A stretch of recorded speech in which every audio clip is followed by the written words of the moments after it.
मेरा नाम मेरे अब्बा और अम्मा ने असदुद्दीन रखा, दीन का शेर के नाम से रखा। मुझे देखना है ना, आ कभी सीमांचल के किसी चौराहे पर तू ठहर जा, मैं भी ठहरता हूं, देखते हैं क्या तमाशा होता है। ये कांग्रेस पार्टी का एक सांसद बोलता है ओवैसी की जात क्या है, ओवैसी की जमीन क्या है, ओवैसी की दौलत क्या है। अरे सुन, मैं मुसलमान हूं, गयूर मुसलमान हूं। मैं रसूल अल्लाह सल्लल्लाहु अलैहि वसल्लम का उम्मती हूं। बहरूपिया बोलता है मेरा नाम मेरे अब्बा और अम्मा ने असदुद्दीन रखा, दीन का शेर के नाम से रखा। और तू पूछता है मेरी जमीन कितनी है। अरे पूरा सीमांचल मेरा है, बता तेरा क्या है।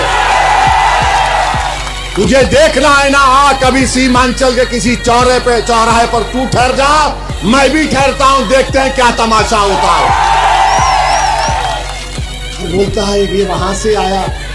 भाई साहब, हमारे अब्बा, कायनात के अब्बा आदम अलैहिस्सलाम को जब अल्लाह ने दुनिया में भेजा तो वो कहां कदम रखे?